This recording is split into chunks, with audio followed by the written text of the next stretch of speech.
You said I have to wear pants. Look, that's between him and the underwear gods. I don't care about that. But he's got to wear pants. Go! Well, I'm going to wait till everybody's ready. Well, but it said no. It said go. Yes, on your camera. My people. I'm waiting for my people on my page. 5, 4, 3, 2, 1, go! Aren't you guys glad he's back home? I know I am. So, welcome to Road Comics Adventures. I'm Rene Bray. This is... My forehead is shiny. Flip or... Which... See, you'll say something stupid like that, and then you'll wonder why you get an AI picture and you're in an Indian chief's hat. You can't say that. Why can't I? I don't know. Maybe you can. Apparently, I'm getting away with a lot of stuff on AI. They're not nearly as picky as they used to be. Right. No, I'm just saying, I just looked and it's like, I'm glistening. Are you sweating? No. Are you running a fever? No. Actually, you are a little warm. Stop touching me. No, I'm all right. It's because the lights are hot. We've been sitting here for half a second. Well, I know, but you missed one? I absorb heat. Oh, you're going to be taking some incoming, I'll tell you that. I absorb heat. Hey, nice to be back. I was on assignment last week. Oh, we're already up and running with our friend Rory from Canada. Hey, Rory. From Canada. He didn't think he was going to make it tonight. Maybe. I'm glad to see you. I wasn't sure I was going to make it. Rory, good to see you, man. We haven't had the pleasure. Oh, well, I don't know if it'd be a pleasure for you. It'd be one for me, and I haven't had the pleasure yet. I have through you. But you're like the gatekeeper to all people and all things. Let's see. Okay, I'm with you guys. My appointment's in several months. Oh, okay. Naniki. Hey, Naniki. How are you feeling, by the way? We hope you're doing better. Remember, she was in the hospital. I do remember. That was not good. No, she was sick, really sick, and in the hospital about the time you probably should have been in the hospital. She's very competitive like that. You think she was trying to steal your thunder? She was one-upping me. I don't feel good. I'm going to the hospital. You win. Yeah, because you wouldn't get... No. No. Not these days. Anyway, how could you confuse Rory's appointment for missing the podcast today to something that's going to be in months from now? Do you want me to go back and get the message that said I might miss you guys on Tuesday? And then it said August. Really? I don't know. I said you're the gatekeeper. Really? I was on assignment. Yeah, you're lucky you're not staying on assignment. Because I got to tell you, we got a lot of work done here at the house. Who's we? Me and the dog. Okay, because I know. Oh, look, Burk Burk, Burk Burk Burk from Ohio. Burk Burk Burk Burk Burk. Right there. Burk Burk Burk Burk. I know Becky is on there. It doesn't say. Oh, I think she's on YouTube. We're doing through a restream, so we've got right there YouTube and my personal Facebook page. Yes. Right there is Road Comics Adventures Facebook page, and right there is Rene Bray Facebook page. Love it. It was me. I did not read the paperwork on me, Rory. I wait to you. I stand corrected. That's going to have to be on my bad. Thank you, Rory. And you got him out of the doghouse for tonight. Suck up. Hey, that little lexicon knows where his luck comes from.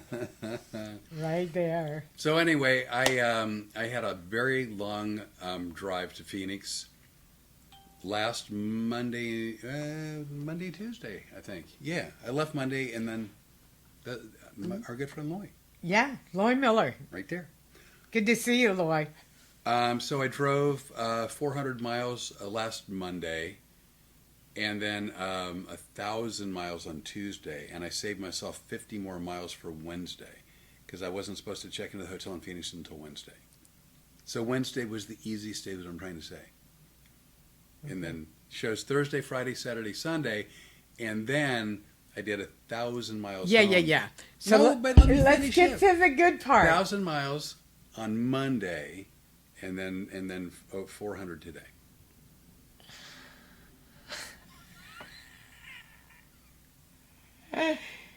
You got to see Daddy-O and Casey. I did. Daddy-O's the only person that watches our podcast that has his very own time schedule. Because, we have Eastern time, Central time, and Daddy-O. No. Who else does? Mike and Dee Dee? No, they're in Daddy-O time. But we have never see. Do you see what I'm saying? It's always been called Daddy-O time. I am picking up what you've dropped down. Oh, in fact, Mike Peters right there. Hello, friends. Great show Sunday. Yeah, I heard he really had some great shows, and he's dying to talk about it. So please go ahead. And are we already jumping in? Do we have any business we want to do first? I'm good. You go ahead and let's talk about the shows because I'm excited for you. So, you know how I like to give background, right? Oh, Jesus. So if you can I go out and water the plants or something? No, but you can appreciate this as a fellow comic. When you do 2 shows on a Friday, or 2 on a Saturday, or 3 on a Friday or Saturday, and you're doing multiple shows a week, if you keep too much in your head, then you start getting confused. Like, did I say whatever story or joke or whatever this show, or did I do it last show? And see, let's go back and give some background to back in the heyday of comedy, when we used to do 1 show on Tuesday. Usually, if you were the headliner, on Tuesday night, you followed and closed out the open mic night, which means you had 20 comics in front of you. Yes. Yeah. Remember those days? Yeah. Wednesday night show, you had 1 show on Thursday night. You had 2 on Friday night. And the big kicker is Saturday night. 7, 9:30, and 11:30. Yeah, horrible. 3 shows. Horrible. Let's add in, if you're a drinker, I occasionally had a cocktail. Right, and I couldn't. I couldn't. I drank on stage a couple times. Fiasco. See, where you call it a fiasco, I bet there are audience who go, you should have saw him, he was trash. I went to clubs where they would go, just keep giving her drinks and tell them somebody in the audience bought them for her, because then she'll drink them. Yes, but there's a big difference. Yeah. You didn't have anywhere from 8 to 20 people sleeping, waiting for your next suggestions. No, nobody ever slept during my show. Yeah, well, I put them to sleep. That's part of the beauty of what I do. See, because here's how it works. If people laugh, I'm winning. If they're sleeping, still winning. It's a win-win. So getting to the point where, truth be told, I don't remember Thursday night. And it's not an age thing. I've actually trained myself to just sort of let it go. So Thursday was a good show, but I don't remember it. I'm gonna hopefully remember one day, but right now, nothing. Yeah, but that's been typical of you for the last year that I know of. No, I've never. I mean, honestly, I got so freaked out early on in my career that I'd be on stage like. And go, did I just do this? Yeah, was that last show? Is it this show? Am I going to do the same bit within it's 20 happened to minutes? me with names. Horrible. You look out in the audience and go, and those 3 shows, when they had you doing 3 shows on a Saturday night, you would just go, oh, dear God. It just blurs. And so as a hypnotist, and by the way, people ask me, can you hypnotize yourself? Yes, I can. Thank you for asking. And I've hypnotized myself multiple times to just let it go. So like each show starts afresh, and if you asked me at 10:30 what the 8 o'clock show was like, chances are I don't remember. Yeah. There are certain things that'll stand out as highlights, but so Thursday, know it's a good show, don't remember it. Friday, I do remember the first show. Should I keep going? Of course. Okay. So people assume if they think hypnosis is real, and by the way it is, in my opinion, they think if they're hypnotized that I can make them do anything. And that's not true. I can't make anybody do anything. I can't make you. It's a cooperative deal. No, because if a hypnotist could make somebody do something, look how much better I'd be behaved. Well, you know what? I hypnotized you to say that. Holly Janine, Jeff Clark, Tina Roberts, all right there on the Renee Bray page. Hey, Jeff Clark, I saw somebody looking for a transport out of Texas, but I think it's too far for you. For 6 dogs going to a rescue. Jeff was at a show. I know. Yeah. Yeah, and thanks for the photos. See, here's what happens, ladies. I said... What do you mean, ladies? What about ladies and gentlemen? Did I interrupt you during your part? No, but you had a chance and you blew okay, it. well, yeah. Here's the deal, ladies. Jeff, I talked to. Flip, I talked to. Jeff is taking his wife or girlfriend. Yes. Yes, okay. I think they're married. Jeffrey, you're married, right? And if you're not, I'm really sorry, but I know that... I mean, I know you two are an item. They're an item. Okay. So anyway, Jeff and his significant other go to see the show on Thursday night, right? And I said, all I said to Jeff and to Dingaling here, hey, make sure you take a picture. We talk to Jeff all the time on the podcast. I would love to have a picture of him because Book Bag Becky, we got pictures of her. And now she's hooked up. Did you know, speaking of Book Bag Becky, our friend Joanne. From the D.C. area. From the D.C. area, and somebody I fell in love with Joanne before I ever met her. Yeah. What? You didn't take a picture of me and Joanne together. No, but I have pictures. No, that's not true. I thought I'd slip that one in. Nope. That's not true. There is a picture of you, me, and Joanne. All right. But anyway, there's a picture of me and Joanne. I knew about that one because I didn't miss it.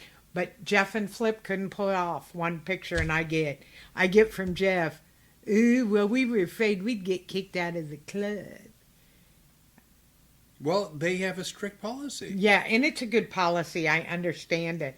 But I should have given him specific instructions. Well, you know what? Step outside with Jeff Clark. No, so okay, if I'm being honest, I'm the one person in the room who's allowed to take pictures. So, like, I could have made it happen. I just forget. For someone who, as the co-owner of a production company, I'm not very production-oriented sometimes. When? Sometimes. When? More often than I'd like. More often than I'd like. Yeah. By the way, Dee Dee, right there. Hey, Dee Dee. Good to see ya. At least Dee Dee. See, here's the difference. Jeff Clark, Flip, no pictures. Dee Dee, Mike Peters, bunch of Dee Dee and Mike's friends. But you know what? One, who took all the pictures? I'll tell you who took them all. Dee Dee. You know how I know? Guess who sent them all to me? Dee Dee. I've got a picture of Jeff Clark in my head, though. Really? Yeah, well, guess what? I can point him out in a crowd. I can picture him. Yeah, well, I can't. By the way, Daddy-O and Casey, what show did they go to? Late Show Friday and Late Show Saturday.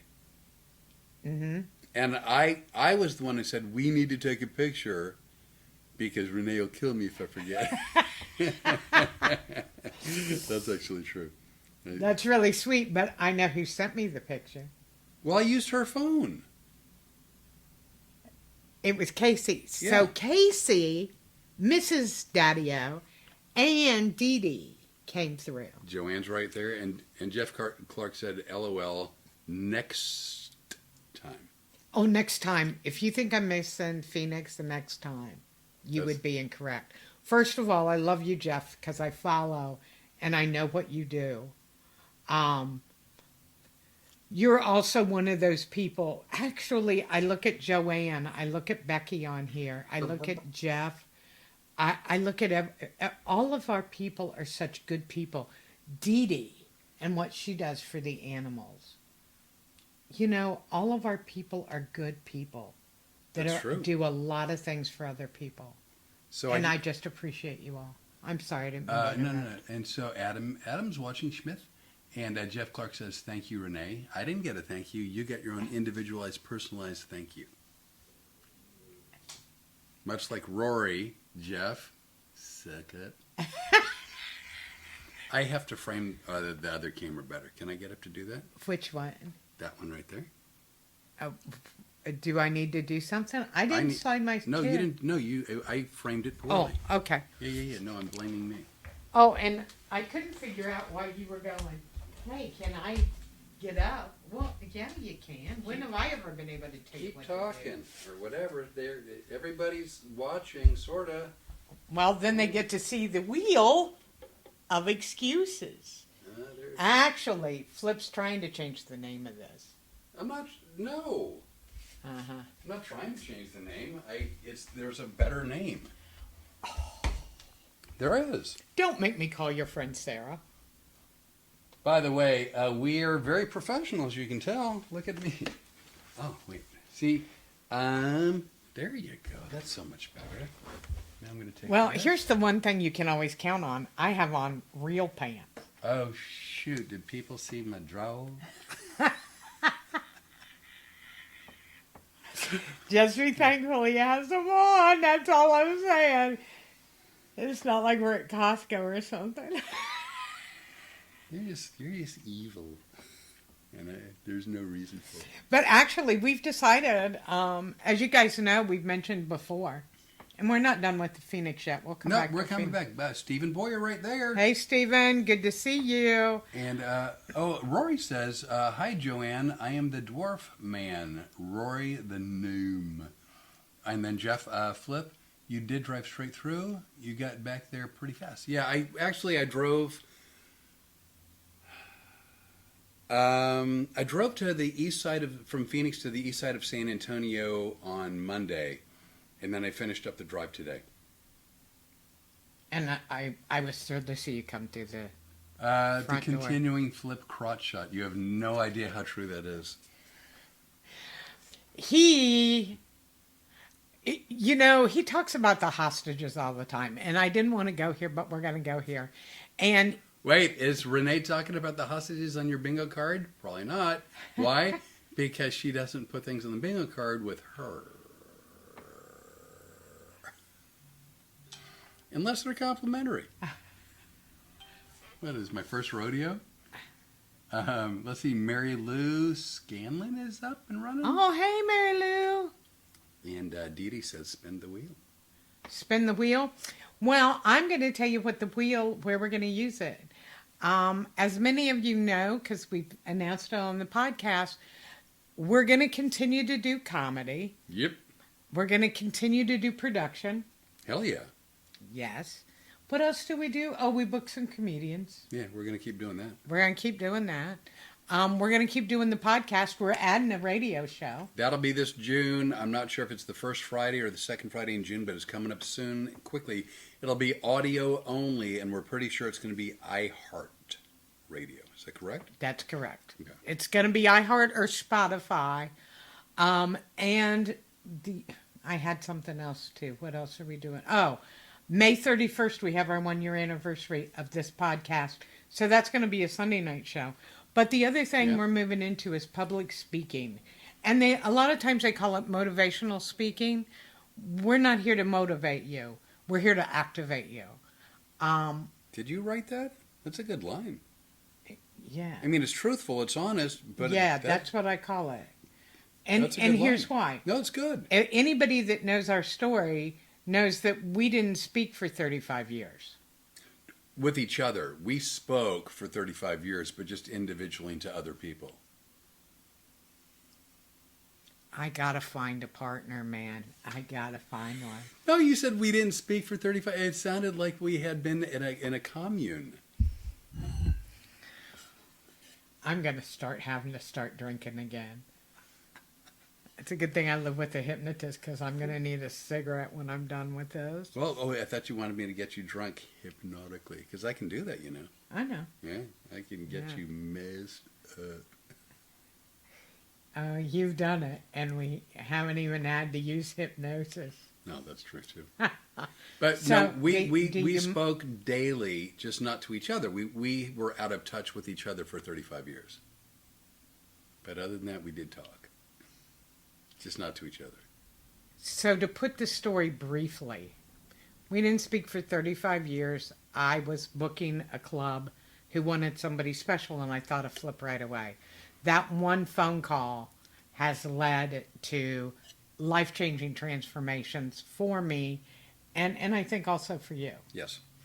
Um, Mine are more obvious, I think. Okay. I've dropped 125 pounds. I stopped smoking. Well, yes, those are things that people might recognize Yeah, or notice. yeah. Like, okay, do your impression of people doing an impression of you. Everyone for over 30 years. That's the impression of, that's the Rene Bray impression. It really is. Yeah. Anybody that goes, oh, I remember I saw you on stage and you were doing this joke, and it starts. And I started to do one of my dirty jokes, but I'm not going to do it now. So anyway, what we've done is there are a lot of motivational speaker, keynote speakers when you go into a big company and they have some kind of convention and they hire speakers that are supposed to motivate you and help you. They're usually boring. They have a lot of tips. This will help you. Try this, blah, blah, blah. We're going in and we're going, hey, look, we're going to be funny, first of all. That's what we do. And we're going to show you how we've done it. Because we are two people that pretty much talked to each other on February 16th, 2025. And by the end of the following week, we had set out a game plan for our life. Yeah, all true. Doing all the things we had always wanted to do. But we always had an excuse for why we couldn't get them done. And we looked at each other and said, let's do it together. And 6 months later, I was being rehomed from Orlando to Lafayette. I'll never forget, my son actually said, now, I hadn't seen Flip in 35 years, although we'd been talking 8 and 10, 12 hours on the phone every day.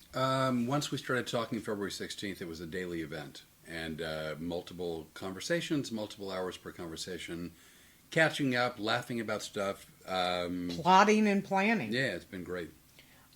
But in July, when Flip and I decided that I was going to make this move, when I told my son, who was my roommate, and he goes, you haven't even seen it. Yeah, it's not about that. You know, we're everything will be fine. Well, what if it's not okay? Well, if it's not okay, I'll move back to Orlando, but everything's going to be fine. And when he was taking me over to meet Flip the first time, his comment was, at least you're going to a good home. I like him. Because he had talked to Flip, too, periodically over the phone and everything. And I go, I'm not some animal at the rescue you guys are passing back and forth. And then I realized I kind of am.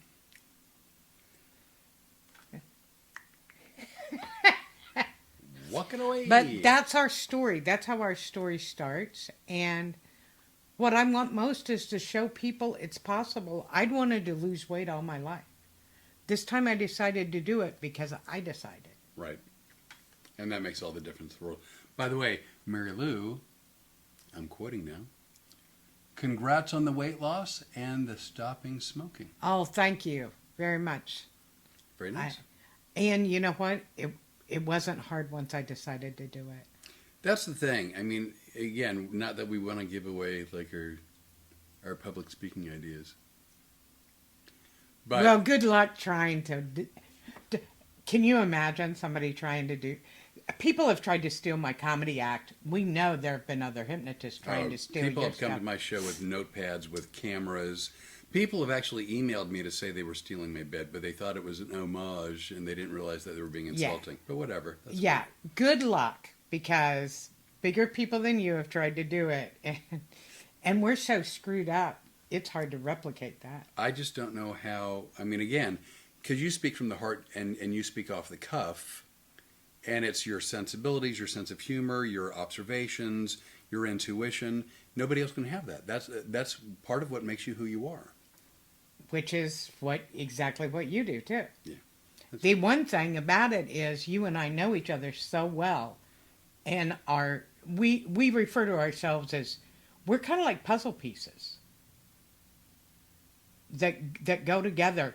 I read his mind and I know what he's thinking, and he usually knows what I'm thinking. I'm usually thinking, shut up. Yeah. And then I think to myself, she didn't really mean it, and I keep going. And I would be disappointed if you didn't. Right? Yeah. So anyway, I mean, part of the message really is, and I've said this, and I think you probably have too, for many years of my life, and it's from being a hypnotist, where, anytime someone tells me they want to achieve a goal, and the only reason why they want to do it is because someone else told them to, it's rarely ever, and possibly never successful. And all of us come with baggage. For years, you have been told a story about who you are by people other than yourself. And it's taken me a long time to change that story in my head. Having somebody, the only way I can relate it is I started seeing myself through his eyes. And I think you started seeing yourself kind of through my eyes. That's true. And it's changed how we feel about ourselves. And I think we've got a strong message. I think we're going to be more entertaining. I think we're going to scare HR departments to death. That, for me, would be a common occurrence.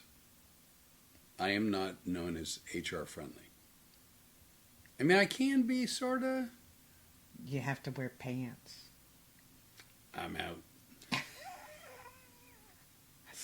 And actually, I've done, and you've done it too, so don't pretend like you haven't. I have done a lot of public speaking. I have to.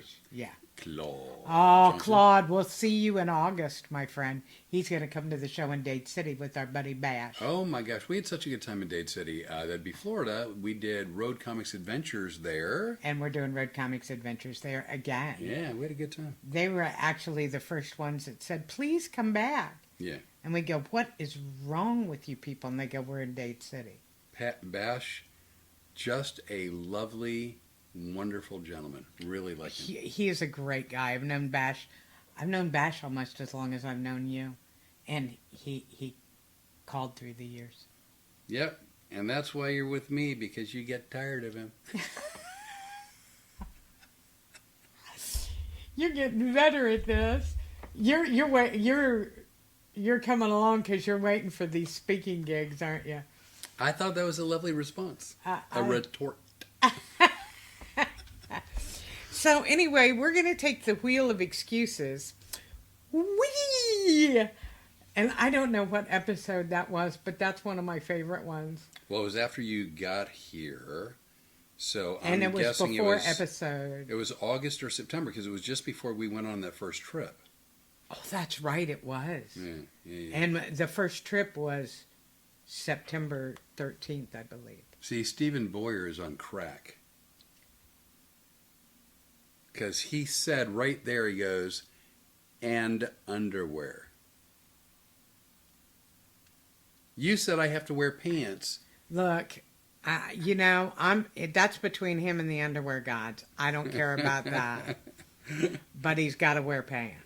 Look, all I'm saying is Fruit of the Loom and their counterparts have taken hostages one too many times. And those Really? Do you want to? Why don't you talk about the bingo cards now? Let's talk about the bingo cards now.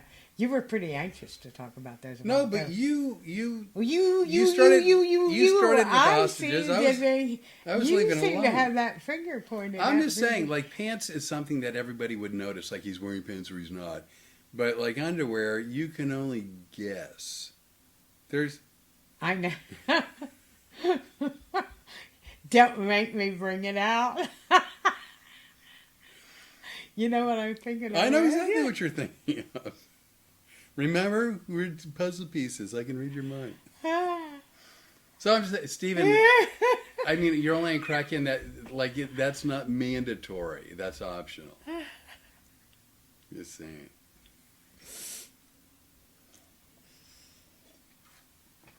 Anywho. Back to we're taking. So this is going to be the wheel that we use. See, I know how I'm going to go back. I'm just going to keep going back. Circling back? Circling back. Call me Jin Saki. Is it? Oh, yeah, I think she did. Yeah, she was the one that yeah. goes, we're going to circle back. And I thought, circle around until you get dizzy and puke. I can't stand See, that. I was thinking of another word that would follow circle. Yeah, but no, wait. See, no, Look I brought all the ponies to the water, and then I decided to let you see if you wanted a drink. I didn't jam your head. Oh, this is why the corporate stuff. I didn't jam anybody. So anyway, the reason I wanted to tell everybody about this corporate stuff, can you just let me be on track for 2 seconds? Go right ahead. Thank you. Is if you work for a big company and you know who plans your conventions or your big events. Oh, this is actually a real thing. So yeah. Keep going. Yeah, this is what I've been trying to get through, and I wanted to do it in like 3 minutes. We have an hour and a half. Let's spread it out. Oh, you've spread it. All right. There's been more fertilizer during this show than in our backyard. If you know someone who... Yeah, if you're in a corporation, you work for a corporation or know somebody who is, and you're looking for a good keynote speaking address, get in touch with us, either through Road Comics Adventures. You obviously know how to find us. True. And we're Road Comics Adventures at gmail.com. Yes. Oh, yeah, and effing adorable at proton.me. Yes. Yes. That'd be wonderful if somebody knew how to put that up on the bottom of the screen. Well, I'm going to put one of those up because I've got some. It's only going to go. It's only going to go to my Facebook page and YouTube because that's going through Restream. See what I did there? Yeah. Okay, so look, it's tickering. It's yeah, it's I'm a thrilled ticker. that it's going to 2 pages. Well, 2 out of 4. Dude, we don't have the technology. I'll talk with you, not to you, with you about how it works when we get off. I'd rather not. When we cease podcasting for the evening. Well, we're going to have to talk about dinner before we talk about anything. Are you hungry? No, but I want your food. Okay. So anyway, here's the deal. Please just let me get through this so I can end it. Make it happen. You can send us an email, send us a Facebook message. If it's something that you think your company might be interested in, give me the event planner, and I'm happy to get the information off to them. Because much like the comedy bookings and everything else, I handle our public speaking. I do that end of it. I handle the promotions and stuff.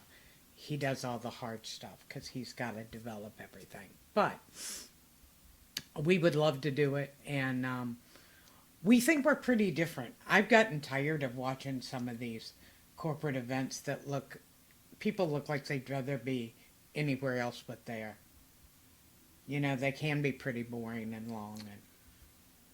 And let's just say that, now there have been a few, because I've also done entertainment, as have you, at corporate events, and sometimes it's a several-day thing, like 3, 4, 5 days, and so they'll have different entertainment over the course of that, several-day event.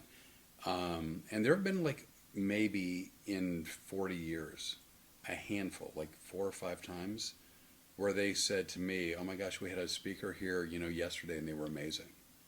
Like 4 or 5 times in 40 years. yeah. What I've gotten before is, wow, we didn't expect it to be this good. because they're not. I talked about child sex crimes, Right. and they go, "We didn't expect you to be funny." Well, I mean, I'm sure most people don't see that as part of the Right. program. And you have to be able to have a place where you can break up when you're dealing with serious subjects. So here's what I'm saying. If you're interested, get in touch with us. You know how to get in touch with us through Facebook, YouTube, or whatever. And I'll be happy to send the information out to any event planner. If you're part of an association, some kind of association like, I don't know, engineers, architects. I did a show once for the Turkey Federation. No. No, but that's an association / federation. They had like 2,000 people there. It was huge. Interesting. Great show. Honestly, great show. They were wonderful. Yeah, you were doing that, and I was doing shows for the Secret Service. Well, Not as much a fun a group. Yeah, and I didn't need a clearance. I don't know if you needed clearance, but I was talking turkey with the turkey folk. Yeah, and I'm like, oh, yours might have been more fun. Mine was a hoot. I did a show, I want to say for, I think it was Breyer's Ice Cream. They were a hoot. They were fun. And we aren't going to be doing our acts. I don't want anybody to be confused. No, we're talking about keynote addresses, public speaking, motivational Change speaking. your mind, change your life. Yeah. It's that simple. And we're going to be very interactive, much like both of our shows are interactive. But as much as we've been entertainers at corporate events, this time we're coming in with a message and a way for people to help change their life, improve their work, and improve their lives. Improve their lives, yeah. So there's that. All aspects, not just at home, not just at work, but everywhere. And the other thing is, please check my Facebook page, Rene Bray, because my daughter is changing her life a little bit. Right. You've heard us refer to her as our executive producer because she likes to tell Flip and I what to do. She is very directed oriented. She's like her mother. Joe Kendall and Pamela Pearson. Oh, they're both from Wilmington. I know. Joe, you know Joe Kendall because I've talked about him. Yeah. Yeah, and Pam. Hey, Pam, it's good to see you. Glad you're doing good. And this is why the people of Wilmington might be interested in this little announcement. My daughter, Ashley, who's my middle child, but what is it? She thinks she's the first one. She identifies as number one. As number one, has decided to start her own baking company on a part-time basis, and she's calling it Tilly's Bakehouse. She's on Instagram right now, and I have that on my Facebook page. If you guys have Instagram, I know a bunch of my friends have already went on there and followed her. She would be thrilled, and she's calling it Tilly's Bakehouse because my mom's name was Tilly. Right. And Ashley was born on my mom's birthday, and they were very, very close. And my mom was a good baker as well, and so is Ashley. And so is... Well, my son's a great baker. Uh-huh. And who else in our family? My you family. Are. And Grandma Dunn. Oh, well, yes, Grandma Dunn. You say that like... I thought you meant currently. Well, you don't know what Grandma Dunn's doing. I don't. But, she's on another plane. And I'm not talking about United or American. But she could be riding with Christopher. Oh, there you go. On American. We hope so. She's on the wing. Yeah, my grandmother and my mom were bakers, really good bakers. And so hopefully everybody from Wilmington, at some point, she'll be able to do a tasting or something. Maybe we'll get her to do it at Janet's, at D&G. What? Okay. I put the wrong thing up. I mean, it still works, but I put the wrong thing up. I'm going to put this up. Show that. Well, we'll fix that. Okay. So, and again, this is only for two of the four of you. Streams. But you can always send me a Facebook message and go, here's the email to somebody. I will get it to them. But it's team training, women's conventions are any of that kind of stuff. I'm gonna change it on here after the podcast for future. Okay, and we will be redoing this and putting it on the air tomorrow too. Yeah, absolutely. We're gonna repost it on YouTube. Yes. Um, Now back to your Phoenix shows. so I don't remember Thursday, although I do believe Jeff Clark was there. It was the first I showed up like an hour early for sound check, and he and his lovely significant other, I think they're married, were the first online, and so I got a chance to visit with him. And then when they came to the club, we visited more. So that I remember the show. So getting back to Friday, a lot of people, if they think hypnosis is real, they assume that I'm controlling the volunteers, and I'm not. They're awake and they're aware of what they're doing, and they're in control of themselves. I can't make them do anything, and so I really drive the point home before asking volunteers, like, if you come up here, I'm going to ask you 2 favors. Please cooperate with me. In other words, keep an open mind and follow the directions. And should you experience hypnosis, please be willing to participate. In other words, if you feel something, think something, hear something, see something, to express it. Don't internalize it. Be willing to participate as a show. So, for whatever reason, the volunteers on Friday, first show, lovely people, a lot of them got hypnotized, did nothing, would not do anything, did nothing. And so, and when you have 2 shows in one night, the first show, you've got a finite period of time to do that show because you have to end at a certain point so they can get ready for the second show. So the volunteers, lovely people, and hypnotized, that's the frustrating thing, did nothing. And so at some point I said, I woke them up and I sent them back in the audience. And the funny part is, as they were leaving the stage to go back in the audience, they started responding to some of the suggestions. Like one of the things I did just to sort of test their level of suggestibility was a suggestion that they would get really thirsty. And something as simple as I'd go, when I ask if you want anything, you'll simply ask me for a drink of a glass, a drink from a glass of water. That's it. Whether you're used to asking for one, even if you're embarrassed, you'd say, hey, can I get something to drink, like some water? That was the entire response I'm looking for. So I'm talking about it getting a little bit warm and their mouth's getting dry and their eyes are closed. I can see them going, right, like that. Like you can actually see it happening. And so their eyes come up and I go, hey, before we move on, does anyone up here need anything? And they're like, so when they were leaving the stage after I woke them up, they're like, man, I'm thirsty. I wish I had some water. Which was why, again, nice people, I'm not making fun of them. It's just wildly frustrating. It's like, I know you're having these experiences. Is it that hard to go, hey, I'm kind of parched, right? So I told that audience, I go, look, I've done this maybe once or twice before in 40 years, but you're all really nice. I've got limited time. But if you want, we can start over. I'll get a whole new group of people here. Please don't fake it. Don't pretend. But if you experience stuff, be willing to participate. And I got a whole new crew of people up on stage with limited time, did an abbreviated induction. A lot of them got hypnotized, and they actually participated. And the show turned out to be really fun.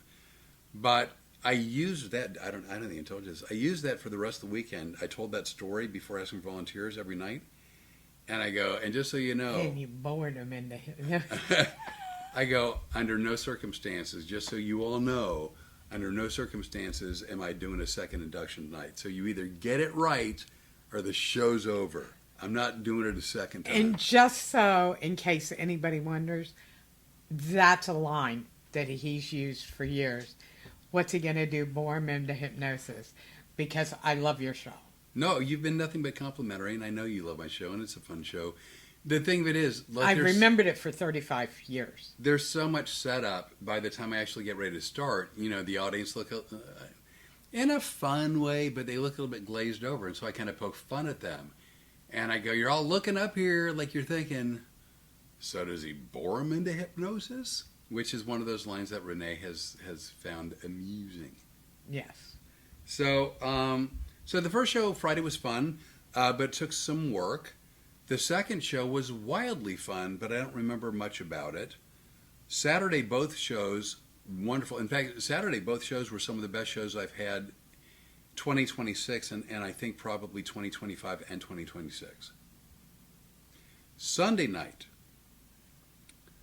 Sunday was just something different and something a little bit extraordinary.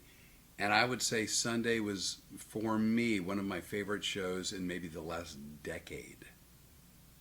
And we've talked on this podcast before about how you haven't been having a lot of fun or having a lot of success. Well, because again, I mean, whether it's a TikTok video or video games or AI, people are, it seems like, are thinking less and less of themselves, and they're not really exercising their creativity and their imagination.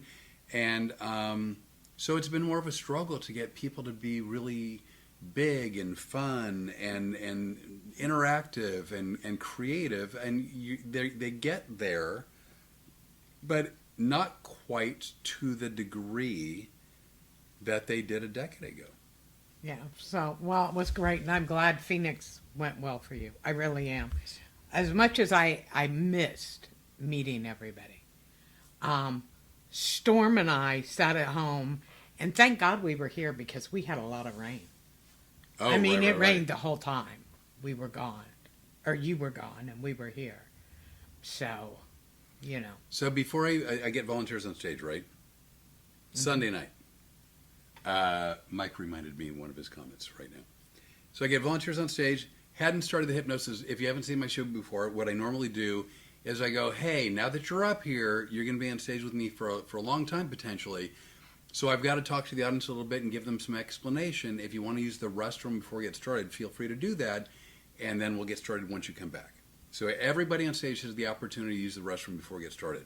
Sunday, 75% of the people left, went to the bathroom. So we had like 20 chairs, 15 went to the bathroom. And I knew I had to stall because I have, it can't be dead air.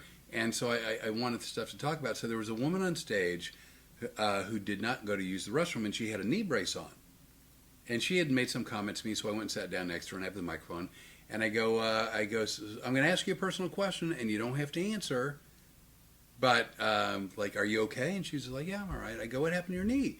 And she goes, I blew it out. And I'm like, oh, wow, that's horrible. And so she goes, I'm going to get a titanium knee. And I go, oh, God. What? No. So we started talking about that, and then she goes, my husband had a titanium, I want to say shoulder, and a titanium face. I didn't go into detail asking what had happened. I just assumed something bad, possibly a car accident. Well, it wasn't good. Right. So, yeah. And I thought I didn't want to put her on the spot, and she goes, titanium shoulder, titanium face. I'm like, wow, that's amazing.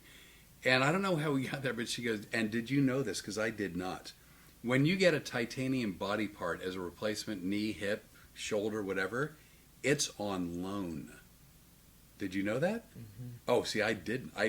So yeah, when her husband passed away, which he had passed away, prior to being buried, they go ahead and get them out.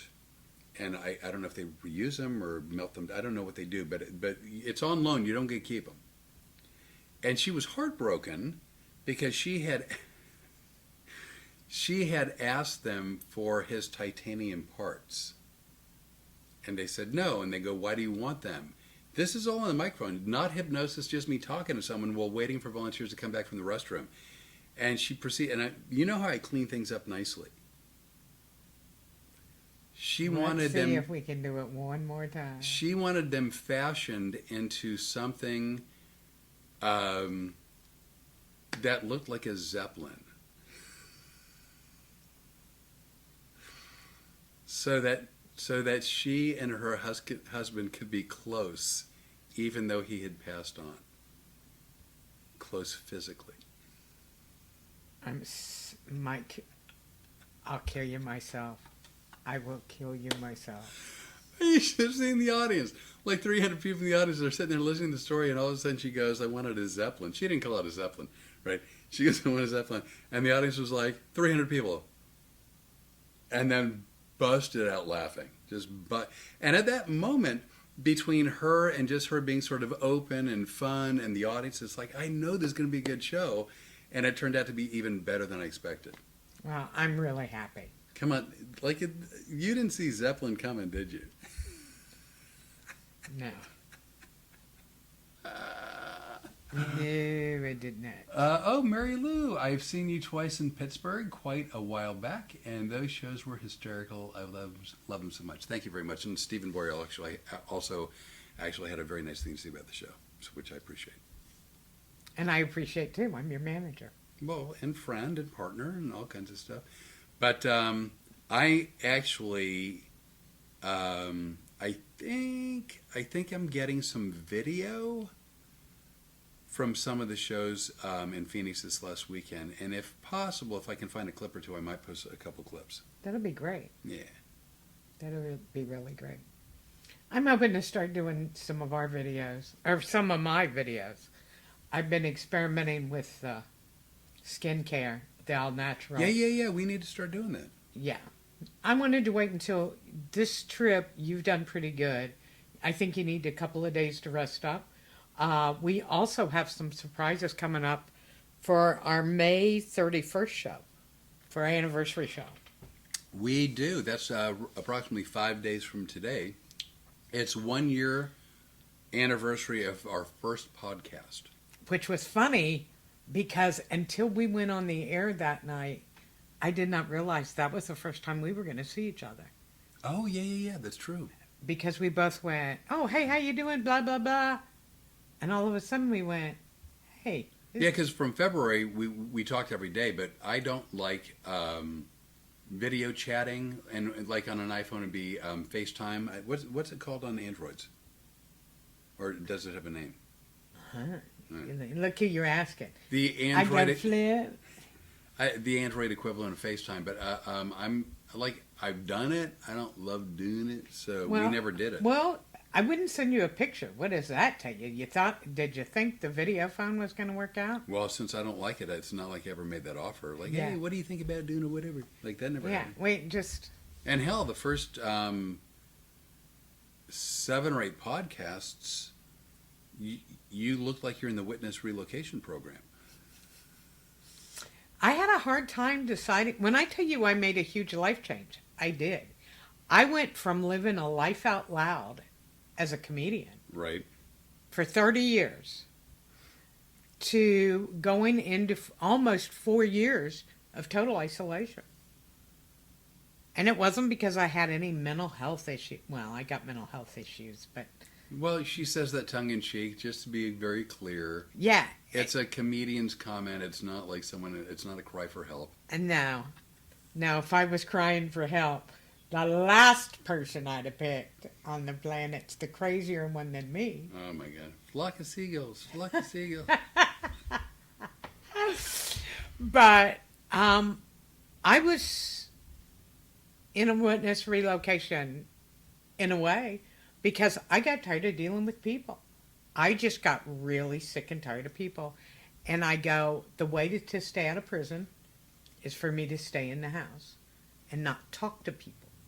See, she and I, Rene and I, we had very, very different approaches to sort of the direction the world was heading, and especially from the pandemic in 2020 when, like the world, specifically our country, but I think the world got very polarized and people got kind of hair-triggered with their temper and could be at times very aggressive. At least verbally. The last straw for me, and this isn't a story I think I've ever told before, except to you. Right. And I'm writing it in the book. But the trigger, the final straw for me, was my son and I had gone to Costco, and you all know I love Costco. Who doesn't love the Costco? So this is a trip I look forward to every week. My son and I are at Costco. And I was a 2-pack-a-day smoker. So they've got you wearing the mask. And if you put a mask on a smoker, you know what's going to happen? That it looks like the mask goes from white to gray. Well, and you cough. I coughed. And there were 40 people staring at me. And looking at me like I had the plug. And I go, hey, I'm a cougher, and I'm a smoker, and I've got sinus problems. And I kind of laughed. And I pulled the mask down to say it. And a woman screamed at me, put your mask on. You're going to kill us all. And I looked at my son and I won't use all the words that I used, but I go, get me out of here. We walked out of Costco. We had to stop at Walmart Superstore on the way home, and a lady yelled at me for not following the arrows going. Oh, right on the floor. Yeah. And I looked at him and I go, if you don't get me home, I'm going to wind up in jail because I can't take people anymore. See, so that was the direction that she headed because people were really downright mean. And again, I understand. There was a lot of fear and a lot of misinformation and a lot of... See, I don't understand the being mean. I understand the fear. I understand the concern. Screaming at a woman in a Walmart is uncalled for. It's absolutely uncalled for.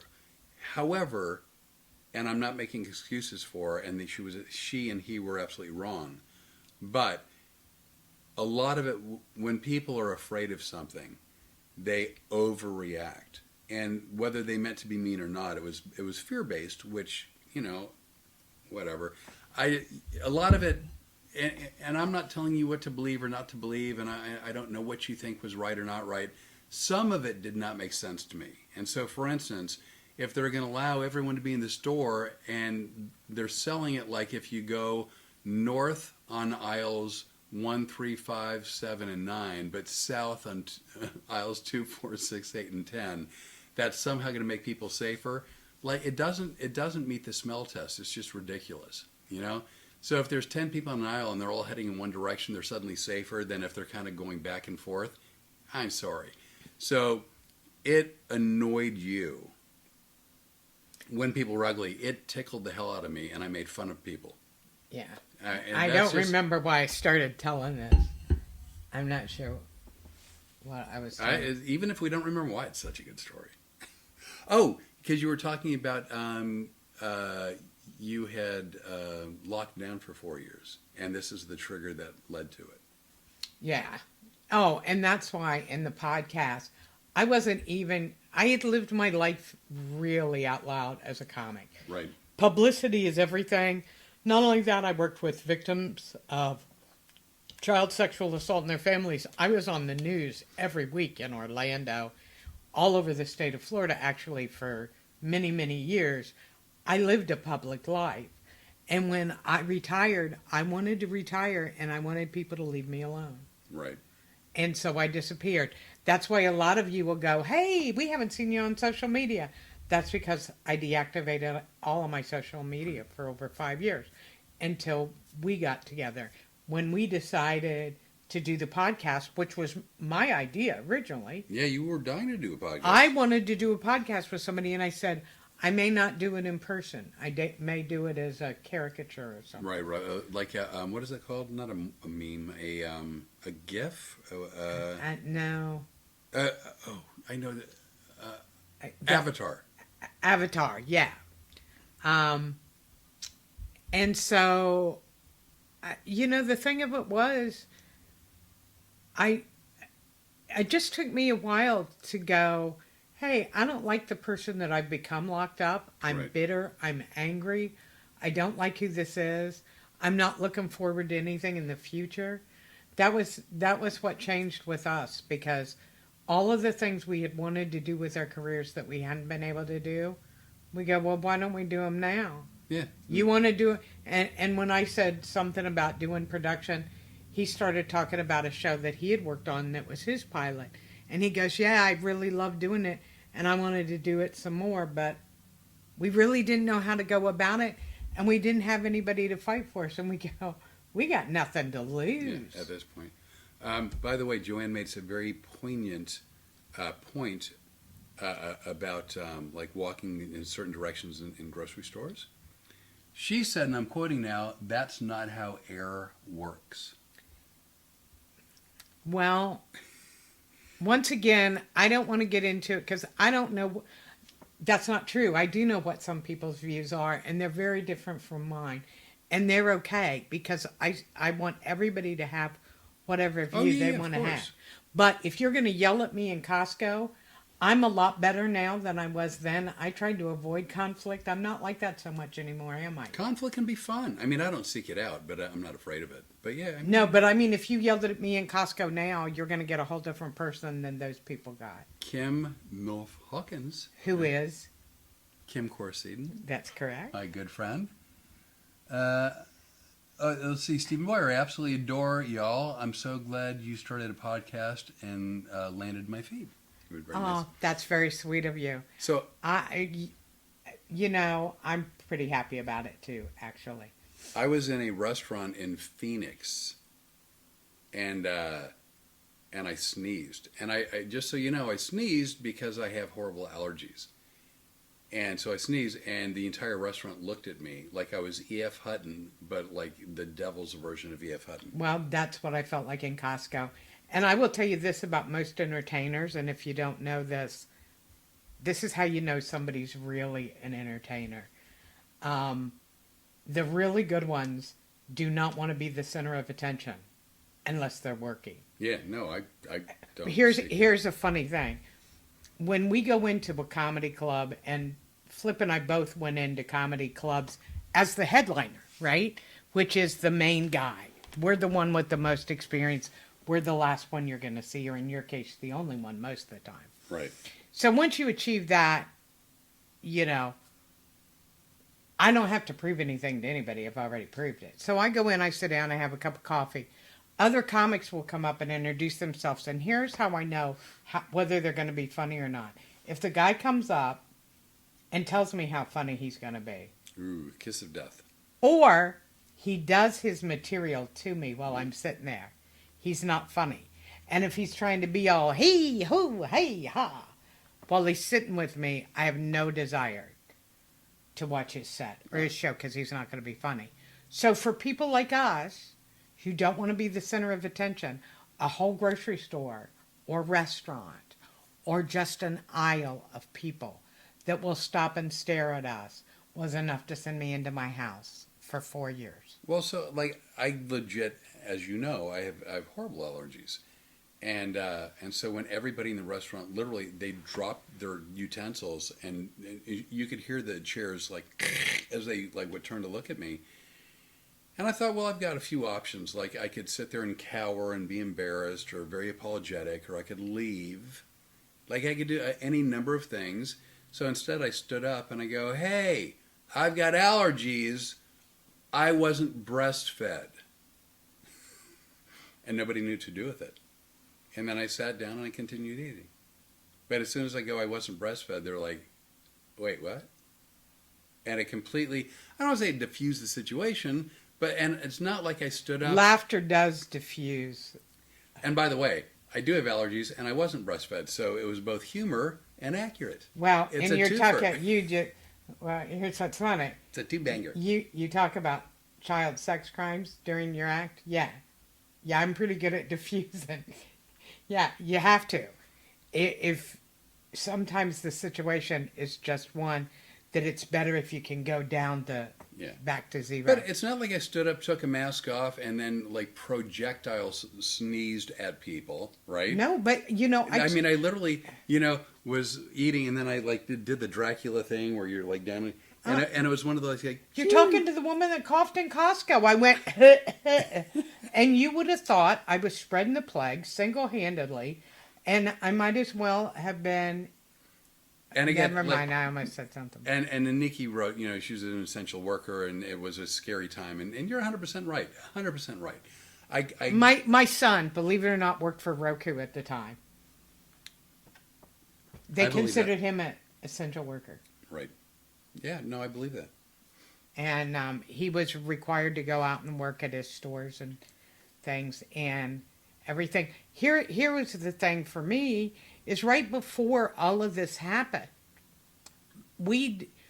my family and I found out from some neighbors of my mom's in Wilmington, Ohio, that my mom had been doing some stuff that they thought she was getting dementia. Well, my mom didn't just start to get dementia. Apparently, she'd been hiding it really well. My mom was the last person admitted to assisted living in the state of Ohio before they shut the assisted living. I didn't know in the entire state. I thought like in her area. No, in the entire I state. didn't know that. Governor Devine Devine. Yeah, they're not divine. Yeah, Governor I DeWine think it's divine. was the one who, as they called us and said, if you don't have your mom in here by 5 p.m. tonight, we don't know when we're going to get her in. Right. And by the way, you have to drop your mom off, and you can't come and visit her. There will be no visitation until this COVID thing. I mean, is over. honestly, it was a crazy, crazy, crazy time, and people did, for explainable or unexplainable reasons, absolutely freaked out, and I get the fear factor. I do. But much like you're a very polite, considerate, thoughtful, compassionate person. But we're human, and if you have a tickle in your throat, mask or no mask, or, like it's going to, like that's going to happen. It's not like she was running up to people and coughing in their face, like, right? It wasn't that. It's like, so, we're humans. But I get that people were freaked out and afraid. I get that they were afraid. But you know what? Sometimes they were downright mean. They were mean. Yeah. They were rude and nasty for no apparent reason. I didn't need it. I really didn't need it, and it was better for me to lock myself down. The point of this whole story isn't about what other people did. Right. I chose to self-isolate. And it worked out great because it made you, boy, the best thing that I'd seen in 4 years. Well, you know what? After having no contact with people, she really lost perspective on what was normal, and so she was able to tolerate me from almost the very beginning. Actually, I will tell you, you were an answer to prayer I didn't even know I had. I had a long talk with the universe, and they reached out. And you got a feeling? He's just making fun of me, and I'm helping him. You're putting the ball in the tee. I know. Right, Well, you've been gone for a week. I figured you'd earned it. You had some great shows. I really, and I don't post. You know that. I mean, I've got a lot of videos up, but generally speaking, I don't post a lot of videos on YouTube. But I really am going to try to post a couple things. Part of it is, first of all, I can't post a 30-second bit. You know how everybody's so used to TikTok videos and Snapchat whatevers, and everybody, I say everybody, I'm generalizing, obviously, have a short attention span. And for my bits to have any kind of, where they make any sense, you need a little bit of context and some build-up. So it's going to be, a 2-minute clip or a 5-minute clip or a 7-minute clip, something like that. But so I don't want to post anything where someone who is on stage might be uncomfortable that it was posted, because I want to be respectful. If you're nice enough to volunteer, I don't want you to regret that decision that night or any time thereafter. And I want it to be something that's really fairly short and makes sense and is fun. So I have to find the right things. All right. I think that's doable. Yeah. So I know you've been doing it for a long time, so I would be thrilled to see some new video go up. yeah, what the heck? Yeah. Now, can I circle back to our upcoming show? Hell yeah. Our anniversary show. Coming up this Sunday, our 1-year anniversary for the Which podcast. is where this all started. In the dark. For our anniversary show, we're going to be doing something special because we have a wonderful sponsor. You're absolutely out of frame there and there. Well, I was turning around because the light in my eye was starting to annoy me. You want some sunglasses? No, I don't want any sunglasses. I'll be fine. Am I in the frame now? Well, yeah. Okay, so what we're going to do on the anniversary show is we got a present from our sponsor, and we're going to do the unboxing live. I think you guys are going to be very excited when you see it. I know I'm excited about doing it. I don't know if you're going to be excited. I mean, although we hope you're impressed. I know we will be, but we will both be very excited. I picked it up today, and it's sitting. It's being guarded by Price Waterhouse, and it will be unveiled on the day of the Oscars. Rebecca Rose did something wonderful that I hadn't even thought about yesterday for Memorial Day. She is a portrait studio. Please look her up. Once again, she is listed on, I know she's on Road Comics and on my page. I'm going to put her up here too. You can look at her on our YouTube. She's going to go on all of our posters and everything. She should be on your page too. Let's make sure she gets there. It is, can I read it? RebeccaRoseFinePortraits.com. Yes, and she's on Facebook, Instagram. She has done pictures of families where their loved one has died in the line of service, which is what Memorial Day is all about. And she did pictures with those families where they had the picture or the folded flag of their loved one. And I thought those were some of the most beautiful pictures I'd ever seen. And she also has a big giveaway that we've been telling you about since April, and we're going to do that giveaway to everybody that joins us on Sunday. There's going to be a coupon for you, and it's something really, really special. It was special to me because, as I just said a few minutes ago, we don't like to be the center of attention. Both of us were really uncomfortable going to a photo shoot. Just to be very clear, before we got there, it's something that we both shy away from. Again, pictures that comics take, which are referred to as headshots, you're supposed to take them every couple of years so they're current or whatever. How often did you take them? I had 2. Yeah, and I had 3 in 40 years. So and I had 30 years. You know, I changed hair colors so many times that I should have had 100. So, again, they were lovely to talk to. They were lovely to deal with and email with. Still, as we got closer to going there, we were both really uncomfortable because we don't like the attention. We don't like the fuss. So easy and so much fun. I just told him last night, I wish I would have been able to relax more because they were real relaxed. I was the one who was crazy. Plus, I have to worry about Mr. throwing himself in the box. I was like, please behave. Please don't talk about Zeppelins. Please, there will be no hostage. Oh, the humanity. And the other thing is, we did the photo shoot with Storm because she's Rebecca Rose Family Portraits. Yep. And we're a different kind of family. And Storm is a big part of that. And they do amazing things with animals. As a matter of fact, much like with Janet, I thought she was going to stay with Allie and Rebecca. Oh my God, she loved them. Rebecca actually came in and did our portraits herself. Right. And we did a reveal, which we're going to show pictures from that too, where they showed us. Oh, right. Yeah, I still have to. I had some digestive issues, and then I had to go to work in Phoenix. But we've got some video that I'm putting together. One of which was when they showed us a lot of the pictures that we had taken.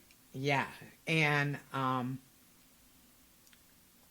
it shocked me. I couldn't see really well because we were trying to film it, and my vision isn't great anyway, and the lights can really screw me up.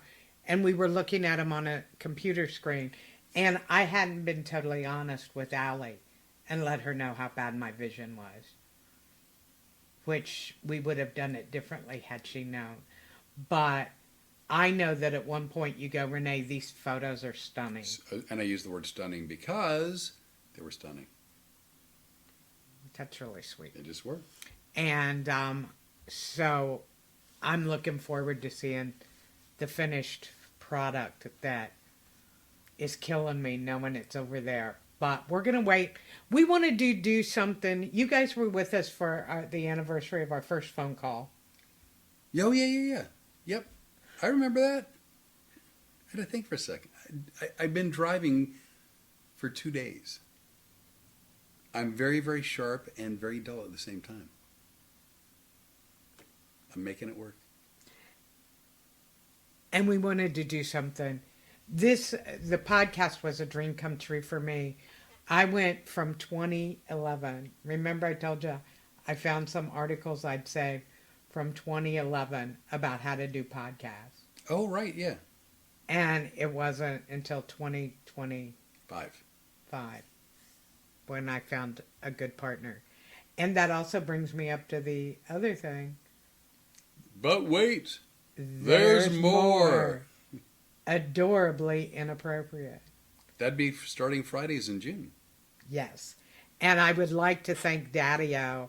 If you guys have not seen some of the work he put in on designing some stuff just off the cuff for us, and I think it's amazing, don't you? I do. If we ever do merch. I think we're going to have to do merch. And by the way, if any of you guys know somebody who does merchandise for somebody like bands or comedians or other entertainer type folks? Yeah. That does a, what do you call it? Fulfillment? A fulfillment center. In other words, I'm not carrying a bag of t-shirts. I've done that before. We're not doing that. But if somebody has a fulfillment center that you know about, or if you own a business and get your products from someplace, please get in touch with us and give us somebody that we can call, because we haven't found anybody that doesn't want an arm and a leg, because we don't want to charge people $80 for a t-shirt. Yeah, I mean, I know a lot of people do, and if it's not 80, it's 50. I mean, it's you know, I mean, I get inflation or whatever, but I'm not comfortable charging the prices from what we've discovered is pretty common.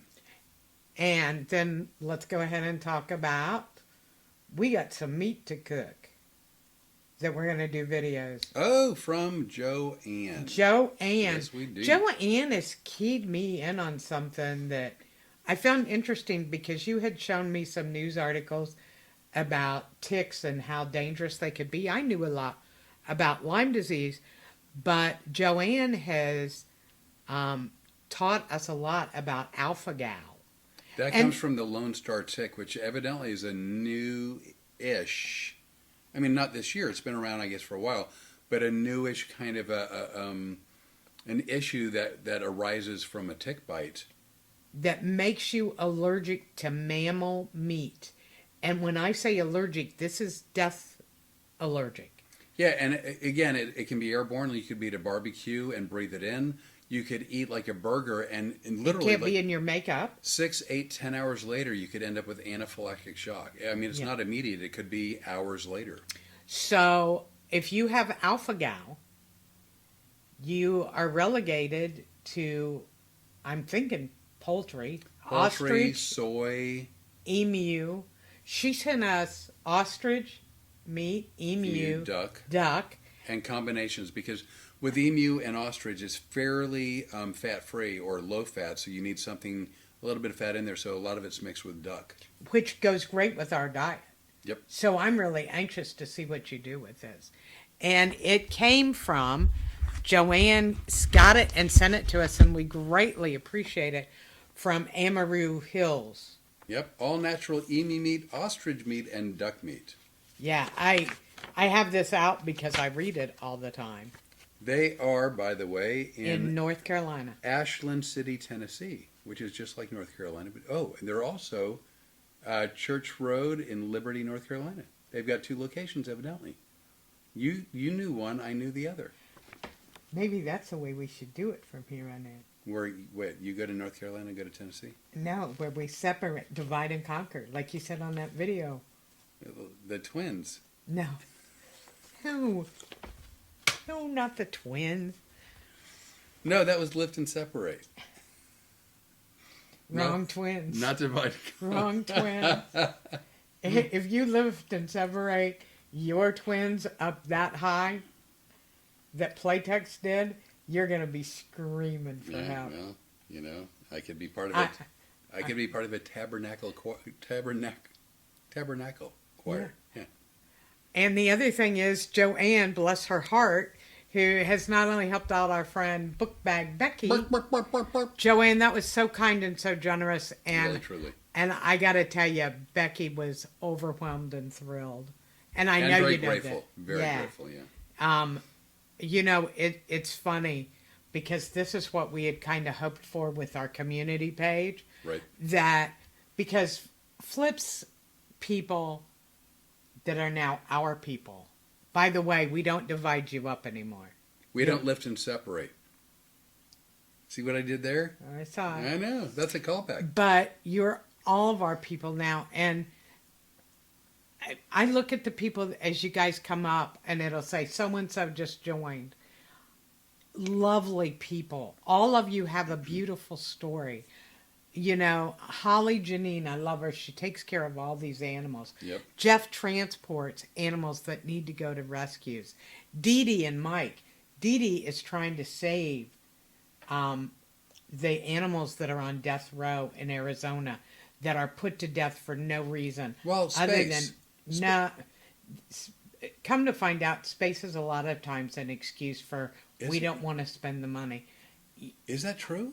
Yeah. I didn't know that. Yeah, young pups that should be Oh, I getting had no adopted out. I mean, it's bad enough when it's a space issue. You know, because what I've heard is like when a dog has behavioral problems or medical problems and they're older and there's no way they're going to get adopted out and they're running out of space. But I didn't know. Perfectly adoptable dogs. And Dee Dee tries to get them out. And some of the posts she makes break my heart. And I can't imagine doing that work, and she does it. I think a lot of Dee Dee and Mike for doing that. Jeff transports. I'm sure he spends a lot of his own money. Joanne, how kind and generous of her.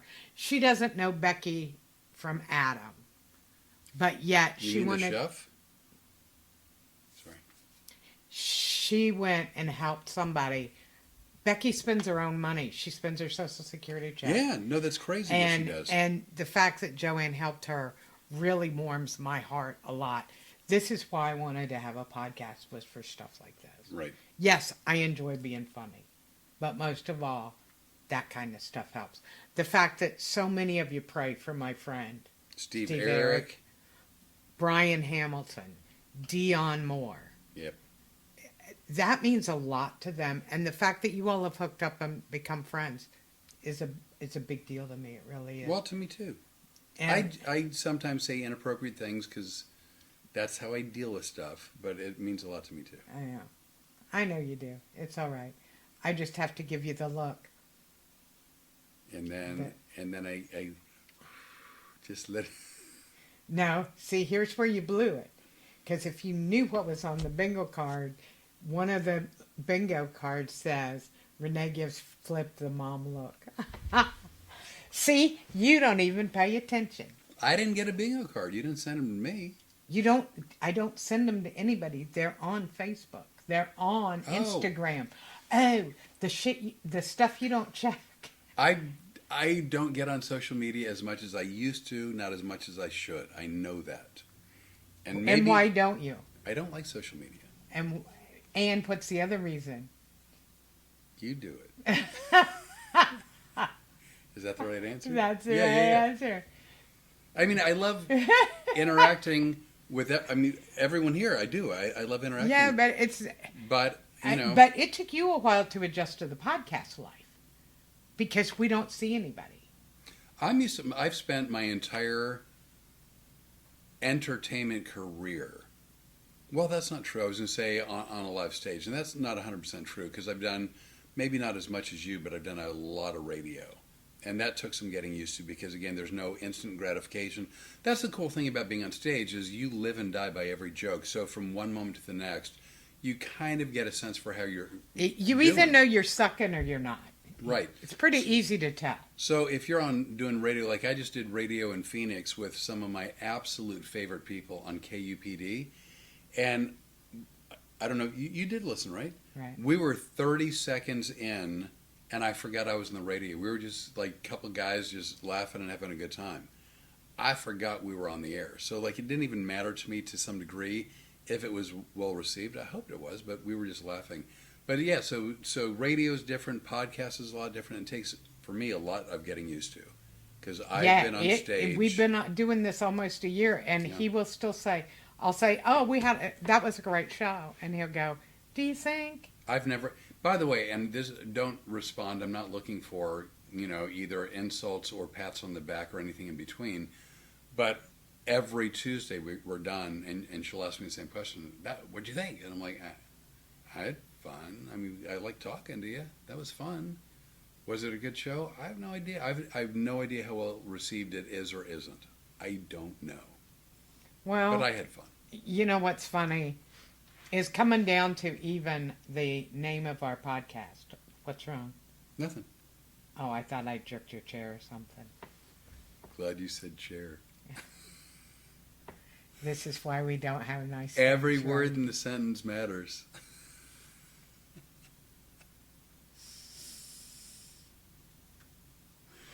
Now, had you said... Your face is blood. Had you said bumps your chair, I'd have just let it go. Your face is blood red. Do you know it? Well, that's because you jerked my chair. Which, by the way, in this one instance is not a euphemism. So, now back to where we were. Just shut up. This is what scares me. But, it's funny that I started in comedy because of radio. I did a calling character. Remember? Yeah, no, I know. Yeah. I mean, I didn't know it then, but I know the story. We've talked about that a bunch. Yeah, and you don't get the immediate response. Mm-mm. But the effing adorable, the name of our company, came because one of my friends go, you are so different when you're around him. He makes you effing adorable. Only she used the real word. Right, and we couldn't for a business. We could, but it might, It wasn't going to go well. Would push people away. Yeah, we're kind of treading a fine line anyway, which we do on a regular basis.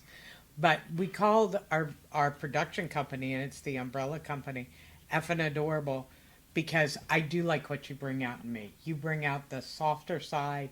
I don't have to be such a hard ass like I've always had to be. Right. Because I've got you doing it. And I don't mind fulfilling that role. I also think I bring out a good side of you. You do. What? I'm sorry.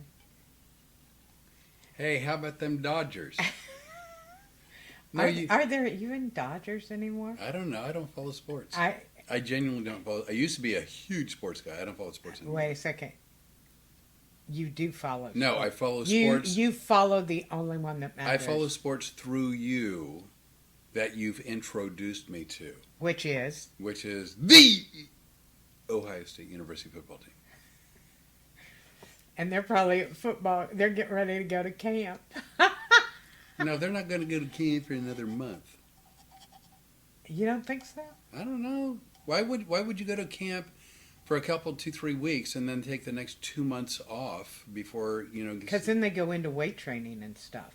And they go to camp to learn about all the plays and everything. Well, wouldn't you want to do that closer to the season? I think you'd want to know about it beforehand. Yeah, no, not during the season, but closer to the season. Hey, Joe Kendall, if you're still around, I want to know what happens at football camp. He was a really good football player. I love Joe Kendall. He's fun, nice guy. We had a lot of nice people I went to high school with. Sounds like it. They all lived in the same house. It was like a big boarding house with everyone. And right across the street from our house. Yeah. By the way, if you haven't seen the pictures we put online today, we got our first tomatoes. Oh my gosh, she's like, I want to save the tomatoes for you when you get home so you can pull them off the vine, right? And then she sneezed. Because we're a production company. And then she sneezed and they started plopping off like. I said to him, I want to follow you pulling the tomato and following to where it winds up.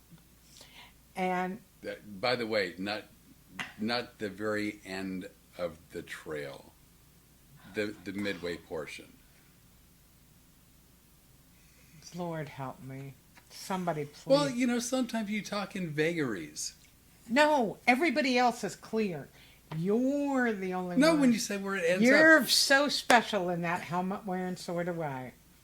No, so it falls off the vine, you get it, you bring it indoors, you wash it even though you don't necessarily need to because there's no pesticides, and then we decide what to do with it. Yeah, but I will tell you what might be on some of our vegetables. Dog slobber? Dog snot. Yeah. So then, like, do you make with it a marinara, a spaghetti sauce, a salsa? You know what I think I would Do you make a pico de gallo? Do you know what I think I'd really like? Huh. I think I'd like a big slice of tomato next to a big slice of one of our onions Oh, see, that sounds nice. on top of a hamburger. Right, see, and then we could do that even to the point of like taking a bite where the money's shot, but that's where the trail in our production company ends. Yes. That's all I'm saying. Oh, by the way, that's the other thing I was going to say. Joanne sent you probiotics too. You picked them up today. I did. Because Joanne, thank Joanne- you for everything. Thank you for everything. You know, I knew Joanne was going to be my buddy from the first time we talked. And I told you she had a birthday close to mine. I knew she did. I could feel it. I saw a psychic in LA just the other I have no idea what you're doing. I'm singing that song. Remember? I saw a psychic in LA. Who did that? Dionne Warwick. That was Dionne Warwick? Yes, and we listened to it in the hotel in Orlando right after the lady. Did she do that stood song up. before she started doing the 800 numbers? Yeah, Do you think that's why she did the 800 numbers? I think so. By the way, if you don't know what we're talking about, Dionne Warwick, first of all, let's go in the Wayback Machine, was a very famous singer. I went to high school with these people. Well, What are you some ta- of them, not all, not everyone. I know, but Stephen Boyer may not know who Dionne Warwick is. Stephen, do you know? I Remember mean, tell saying- him you've lived on this planet. Kim, I know you've. Corseiden? Yeah, Kim Corsi. Yeah. I know she knows. Who else is? around? Who else we Okay, Jeff Clark. Jeff Clark. OH, I think that's for Ohio. got? Oh, yeah, OHIO. Yeah. Kim is OH as well. IO. If you see OH, you have to say IO. Well, there's two afterwards. OHs and there's no IOs. Well, because we're supposed to say it. You see, we're supposed- Mary Lou, I'm curious to if you used hypnosis for weight loss and to stop smoking. Take it away, Rene. Okay, great question. It's the Rene. Absolutely not. And Well, don't make it sound like it was offensive. You just didn't happen to do it. well, maybe if I'd have finished the sentence. Well, you start would with have like, found- yeah, it's nearly not. Go ahead. Thank you. Here's the deal, Mary Lou. I wanted to do this on my own. And I met Flip and I reconnected on a Sunday. And I decided on Tuesday, I didn't like who I was at that point, and I wanted to make some changes. One of the things was for 4 years I hadn't cared about what I eat or anything. So I wanted to lose weight, and I wanted to do it quickly. And the day after I decided to lose weight, I go, by the way, I'm not smoking anymore either. Which scared my son, who was my roommate, enough to get me a vape because he was afraid there might be a homicide. But I did not want to take advantage. I'd only been reconnected with Flip for 4 or 5 days. Actually 3 days at that point. Yeah. I didn't want to impose on him because I know what he does is a great skill that he studied very hard for, and I didn't want to take advantage of that. Also, I needed to prove to myself I could do it. Now, within the next week, Flip found out that I don't sleep well. I never have been a good sleeper. And he said, let me send you an audio. And I go, oh, I don't want to take advantage. And he goes, it's not taking advantage. I'm offering it. So I took that, and I love the hypnosis. As a matter of fact, come to find out, I'm a really good candidate for it. I One of dropped the best. like, and do I think the hypnosis helped? I think being able to sleep really helped me to control what I was eating and to control the not smoking. I think that's true. But I did not use it, and I intentionally didn't use it because I needed to prove to myself that I was stronger than the food and the cigarettes. And just so all of you know, like I sounded offended when she said I didn't use hypnosis. I wasn't offended. I was being silly. That Yeah. absolutely wasn't, you know. I know your motivation, and I know that you wanted to prove something yourself. You've done an amazing, I mean, honestly, she's done an amazing job. Been very, very dedicated, very focused, and the results show it. Yeah. And the reason I sounded that way was emphatically I am so tired of seeing people go, I really want to lose weight. Where can I get Ozempic? Right. You know what? If you really want to lose weight, what do you want to lose it for? I wanted to lose it because I wanted to make myself feel better. I wanted to like myself for a change.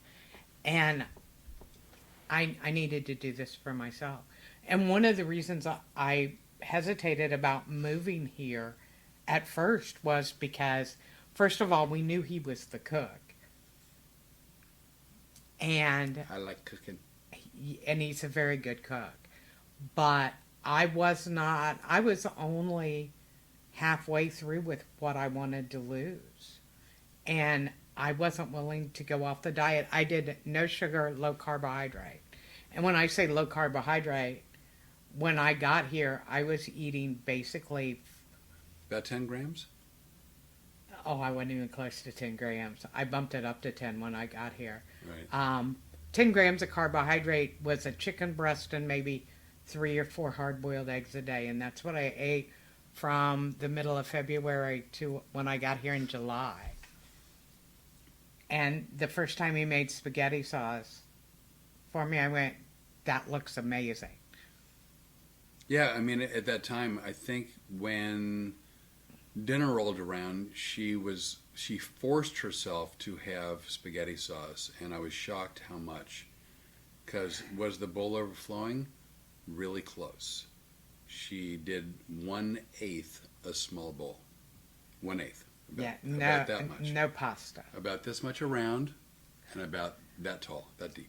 But tell me I didn't consume that omelet that you make every morning like it's Well, my and that's the lunch. thing. Like, again, if you're going to eat a certain way, like in this case for us, I don't know if it's keto, I don't know if it's caveman, but what I do know is it's no extra added sugar. I had sugar, including honey or any other kind of sweetener. I had absolutely none.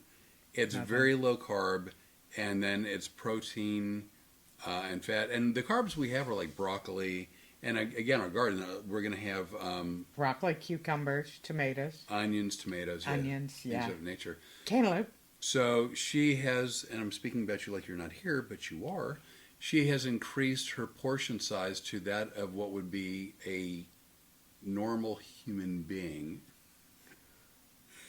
But because I decided I was going to start learning how to, cook no sugar, added low carb, her weight loss continued, even though she was actually having more reasonably sized meals.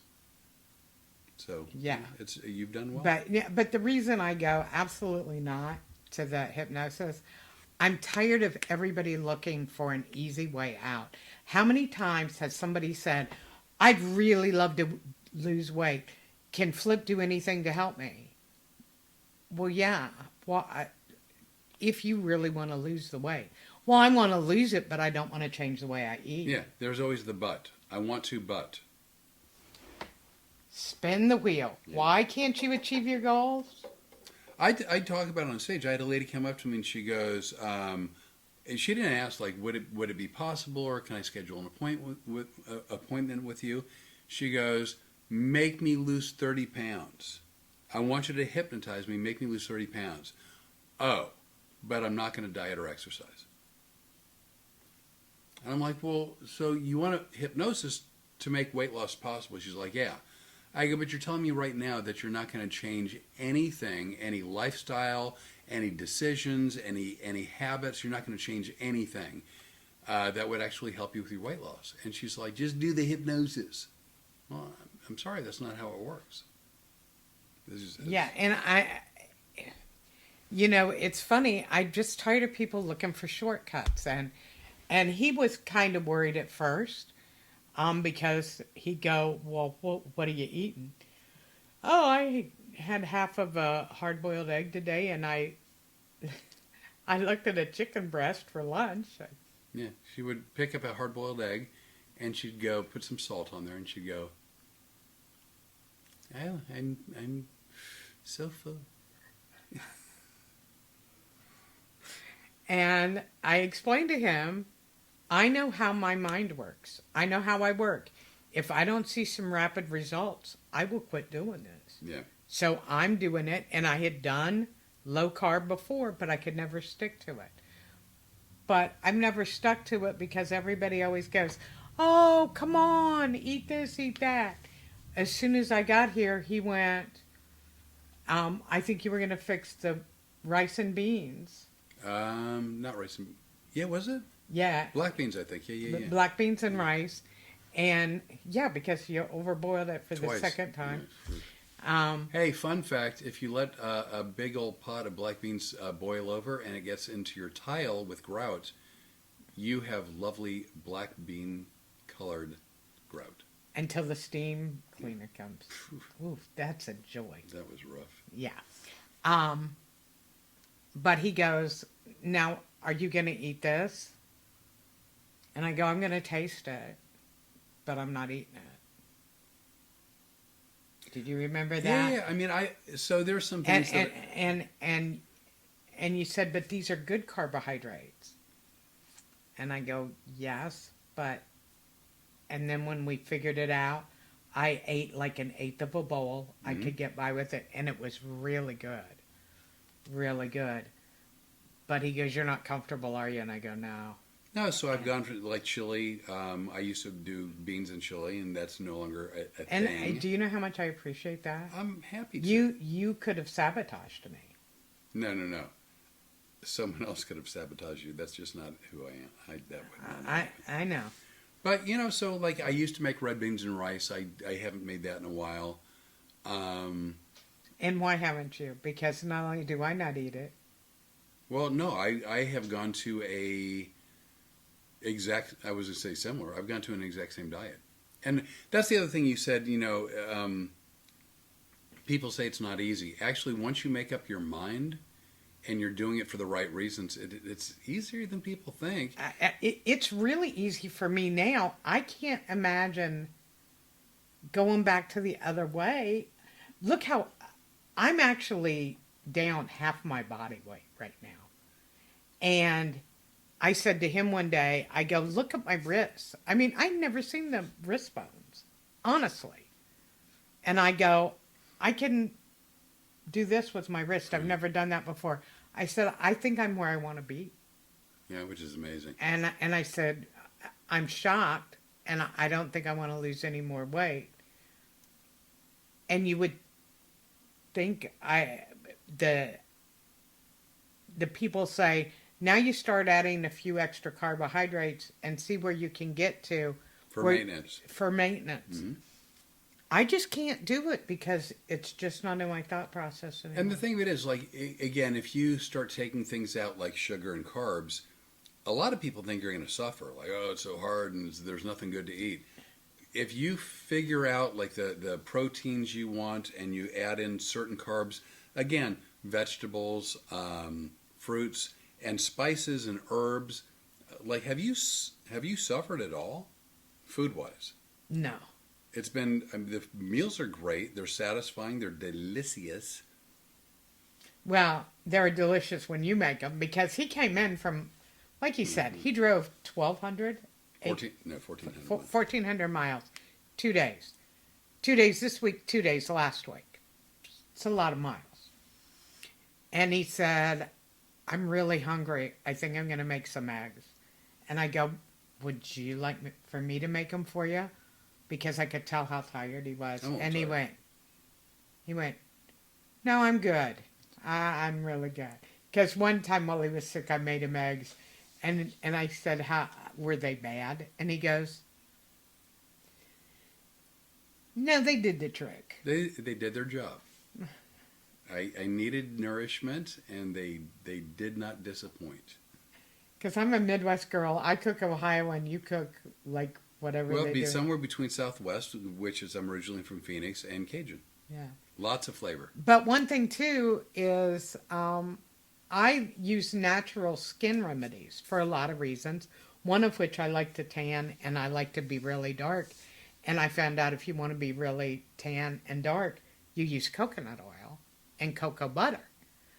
So instead of buying the pre-done, I go, hey, I can make this myself and it's cost a third of the amount. So now I'm experimenting with all kinds of stuff because if I'm going to put healthy stuff in my body, I don't want to put chemicals on the outside of my body. No, you'd be sort of defeating the purpose. Yeah, and Joanne sent me some emu oil. Did you get it? Oh yeah, I've got. You brought it home. You got it. Is what I meant. But changing our way of life, I mean, we literally have changed our way of life. It's a little bit harder for us on the road. The road is a bit of a challenge. Because we used to eat crap food. Yeah. Because. Well, we used to, and we are also used to eating crap food. So, finding places where it's going to be cleaner and healthier, a bit of a challenge, a little bit more expensive. But one thing that actually makes it easier is I now bring a rack of spices with me. So I bring a little taste of home with me. It's a what? Is it a wheel? Well, I've got a wheel, but I also have the rack, the box. I know, the DIY. You can look it up. It's the DIY. Which, honestly, if you camp, and even if you don't camp, but like you vacation or you're out of your house, you can actually bring a little taste of home with you, and it's well worth doing. Hey, we've been up for $1.45, and holy moly! Yeah, and I'm gonna have to leave soon if I'm gonna get to Jiffy Lube. What are you talking about?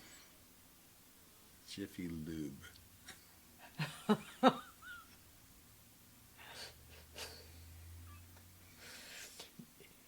You guys, I hope you enjoyed our very last podcast. He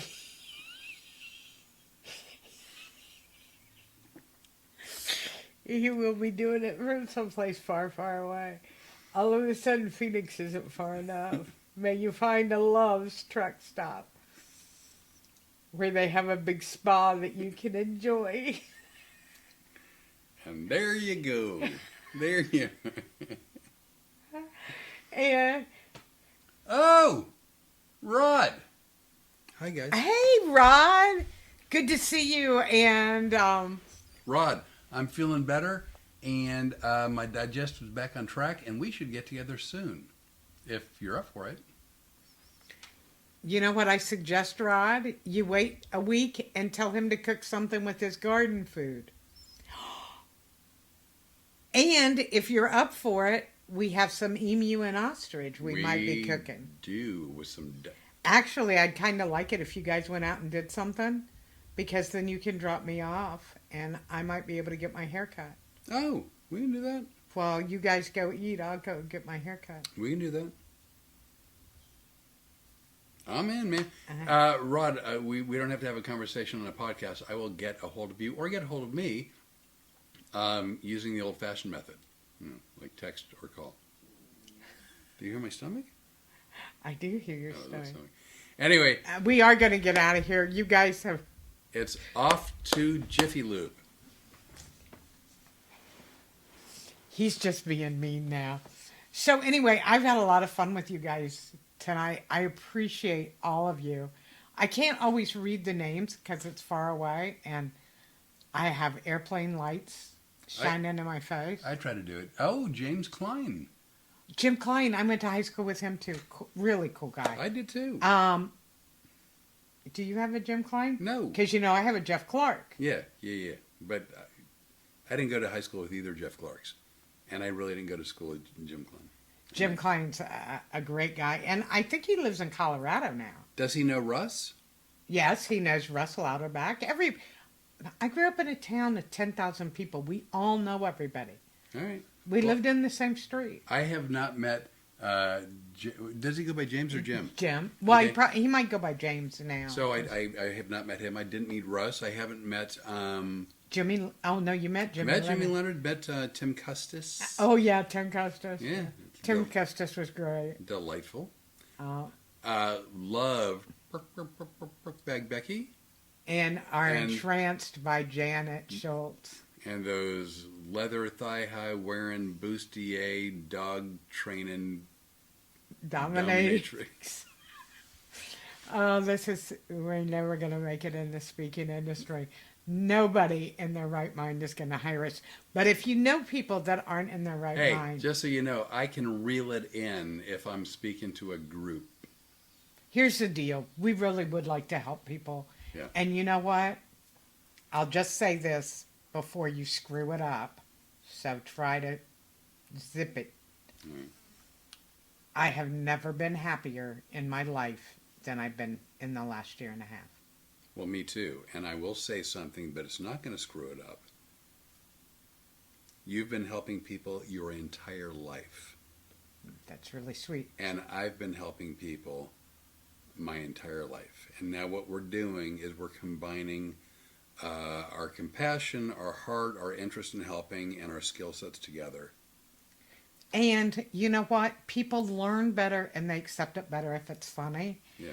And we happen to find each other hilarious. So there you go. We're going to get out of here. James Klein said both. I guess that he knows those people that we mentioned. Uh-huh. Rory said thanks for the entertainment and the educational material. Have fun. And with that, we are going to go ahead and discuss dinner and get on with the rest of our night. We'd like to thank all of you for stopping by.